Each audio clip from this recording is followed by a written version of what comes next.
Kakak sudah datang di podcast kita hari ini gitu ya, di cuaca yang panas ini. Sebelumnya aku pengen tahu sih kabar Salfari itu gimana?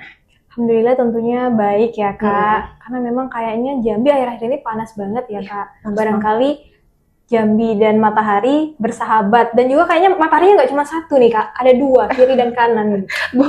Nah kakak di sini tuh aku undang kan sebagai leader Rumah Bersama gitu ya.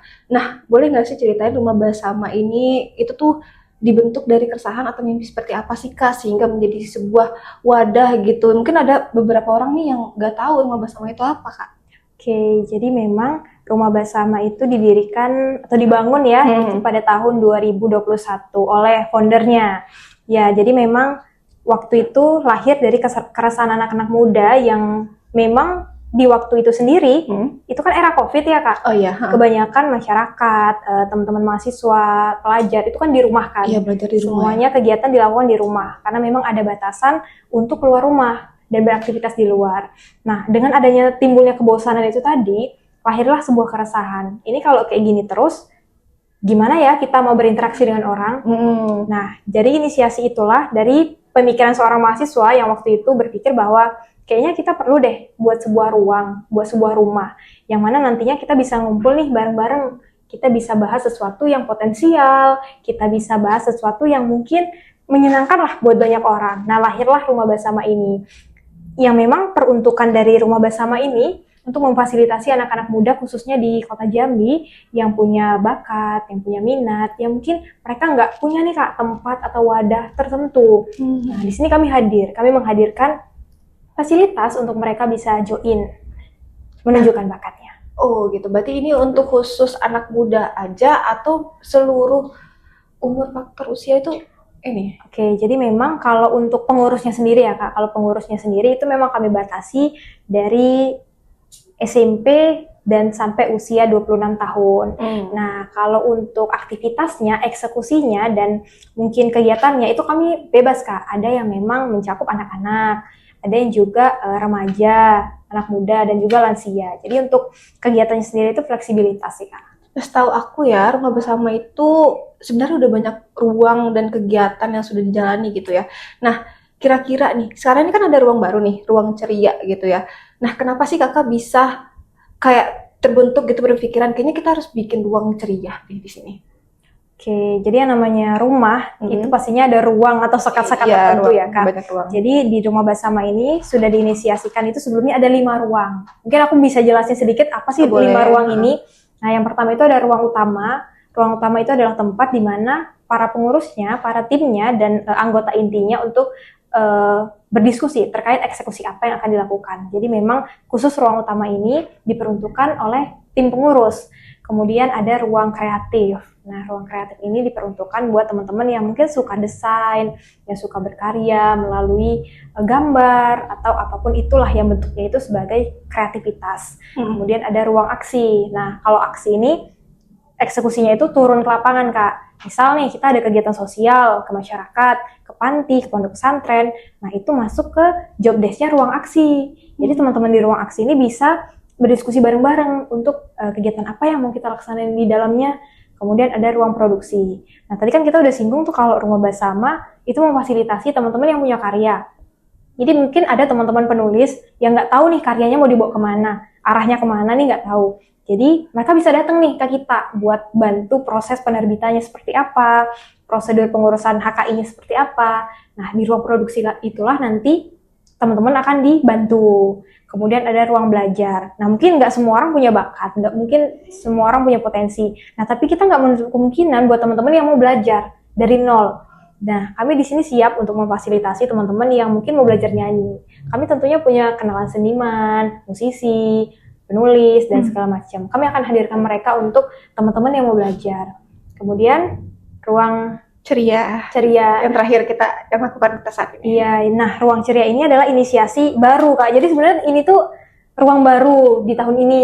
Itu pada masa era kamu kan? Iya, di era saya itu ruang ini saya inisiasikan sebagai bentuk penyuaraan lah. Mungkin sejauh ini kegiatan kita hanya sebatas layar kaca, kayak kita ngadain kegiatan terus kita posting. Dan hari ini kita pengen denger nih suara-suara dari anak muda, potensial dari anak muda yang mungkin bisa jadi inspirasi buat banyak orang. Karena sejatinya Jambi itu nggak kekurangan orang-orang hebat loh. Jambi itu kaya akan karya, cuman nggak kelihatan aja nih. Karena kebanyakan teman-teman yang berkarya ini ya cuma sebatas di situ-situ aja, nggak dikenalin, nggak improve. Nah, kami di sini hadir untuk memberikan ruang buat teman-teman yang punya bakat, inspirasi, dan fasilitasi. Kami akan hadirkan di sini gitu Kak. Namanya kan ruang ceria, harapannya teman-teman yang hadir pun ceria dan pendengarnya pun juga ceria gitu Kak. Ini itu kan berarti kayak bertujuan untuk kayak ayo dong Iya betul, ayo dong ajakan ini, gitu iya, ya. ajakan apa namanya seniman-seniman Jambi, terus juga penulis-penulis Jambi, ayo dong kita suarakan di sini gimana sih seberapa inspirasinya mereka gitu kan untuk bisa diikutin banyak orang. Nah, jadi kan kita udah bahas nih tentang ruang-ruang yang ada di rumah bersama, terus juga siapa aja sih potensial yang bisa mengikuti ruang tersebut gitu ya. Nah, kalau misalnya kita lihat anak muda di zaman sekarang nih, khususnya di kota Jambi, menurut Salva nih, seberapa penting sih punya ruang gitu agar anak muda ini bisa belajar, terus bisa berkembang, terus juga bisa menceritakan sih apa aja yang mereka lakukan di kehidupan mereka gitu. Jadi nggak cuma mendem aja. Jadi mereka tuh kayak menyuarakan gitu untuk inspirasi anak muda zaman sekarang. Oke, jadi mungkin berangkat dari pengalaman saya sendiri ya Kak, sebagai seorang yang suka nulis. Oh iya, siapa suka nulis? Iya, kebetulan punya karya juga loh Kak. Oh, mungkin teman-teman udah langsung cari aja ya. Jadi memang saya tuh suka nulis itu dari SD. Dan saya tahu saya suka nulis itu waktu nginjak SMA. Jadi lumayan telat juga sih sadar bakatnya saya tuh apa. Jadi ketika saya SMA itu saya pernah bekerja di Jambi Independent, di mana saya tuh awalnya iseng-iseng nulis berita gitu Kak. Nulis berita dan mungkin dari sana saya tahu, oh saya kok lancar ya kalau nulis ini. Kalau bahas topik ini kok saya lancar ya. Nah di situ saya tahu kalau saya punya potensi untuk nulis. Nah dari situ saya cuma hanya sekedar tahu nih Kak, oh saya bisanya ini. Tapi kira-kira ada nggak ya yang bisa baca tulisan saya? Ada nggak ya yang mau baca tulisan saya itu tadi? Oke lah, cuma sebatas pekerjaan, tapi saya pengen deh orang-orang itu kenal saya, tahu karya saya gitu. Nah disinilah Rumah Bersama hadir di waktu itu. Waktu itu saya belum join nih Kak ke Rumah Bersama. Waktu itu. Iya, waktu SMA. Saya itu join itu 2022. Nah, di waktu itu tuh masih 2021. Baru-barunya Rumah Bersama hadir kayak gitu. Jadi saya dihubungi oleh salah satu tim Rumah Bersama yang kebetulan kenal saya. Nah, jadi memang mereka mengarahkan saya harus apa nih? Kan saya udah punya karya nih, selanjutnya saya mau dikemanain nih, kayak gitu. Mereka bantu koreksi tulisan saya yang mungkin masih amburadul. Mereka coba backup di mana sih kualitas tulisan yang baik itu seperti apa.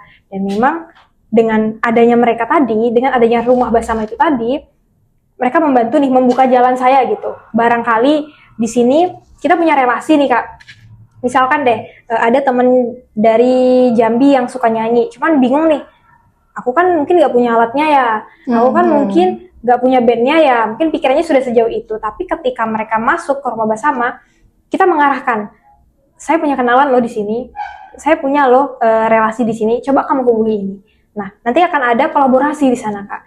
Jadi memang selain kami memfasilitasi apa yang mereka kurang, kami juga akan memfasilitasi arahnya ini mau kemana sih kayak gitu. Karena tentunya kami punya fasilitator dari bidang-bidang tertentu yang lumayan banyak ya Kak, seperti musisi, penulis, dan juga seniman. Nah, kita udah punya arahnya nih. Jadi mungkin buat teman-teman yang hilang arah, itu bisa kami arahin nih, kami bantu arahin gitu Kak. Jadi mungkin penting banget buat anak-anak di Jambi, khususnya kota Jambi ya, buat berani aja dulu. Nantilah urusan jelek, nggak sempurna itu nanti aja dulu. Berani aja dulu, supaya dilirik. Karena kalau mereka nggak berani, nggak ada yang bisa ngelirik Kak. Mereka juga berani kan, gimana orang lain mau ngelirik nih. Nah, kuncinya itu berani aja dulu. Nanti pasti kelirik. Kalau udah kelirik, itu pasti bakal kebuka jalannya. Berarti pede aja sih dulu ya. Pede aja karena dulu. Pede itu susah banget sih Kak menurut saya memang. Lagi anak muda zaman sekarang sih pede susah banget sih Kak. Kebanyakan insecure, overthinking gitu Kak ya. Kayaknya itu udah jadi penyakit yang melekat banget ke diri Gen Z akhir-akhir ini ya. Kayaknya ya. Terus kalau misalnya nih teman-teman kan kita udah cerita tentang ruang, terus ruang ceria segala macam gitu. Nah, kalau misalnya teman-teman yang minat nih tiba-tiba gitu ya, pengen menceritakan cerita inspirasinya mereka itu seperti apa gitu di ruang ceria ini, itu gimana sih cara joinnya gitu loh Kak? Atau mungkin ada apa syarat-syarat tertentu atau emang langsung hubungi kakak aja atau hubungi tim kami gitu ya untuk bisa Kak kayaknya aku mau ceritain soal karya lukisan aku deh atau buku aku deh dan segala macam, itu gimana sih Kak? Oke, jadi mungkin bisa dikunjungi laman Instagramnya ya, karena memang ada Instagram Rumah Basama. Itu namanya Rumah Basama, nggak ada pakai apa-apa, itu namanya Rumah Basama. Jadi teman-teman bisa kontak nomor teleponnya yang memang sudah tersedia di sana. Di bio? Iya, kemudian juga tersedia Gmailnya. Teman-teman bisa hubungi kami langsung dengan menunjukkan apa sih karyanya, apa sih yang sekiranya mau diangkat nih, biar kami bantu backup. Namun mungkin buat teman-teman yang pengen join untuk sekadar belajar aja, bukan ke Ruang Ceria, bisa juga, bisa DM kami dan hubungi kontak kami untuk kami bantu. Berarti jadi kita harus ngasih proposal dulu atau cuma langsung follow up aja gitu? Jadi, follow up aja Kak. Follow up aja gitu. Hubungin aja di WhatsApp atau di Gmail-nya di Rumah Basama ini ya Kak? Tentunya nanti admin kami yang akan membantu mengarahkan seperti apa nanti alurnya.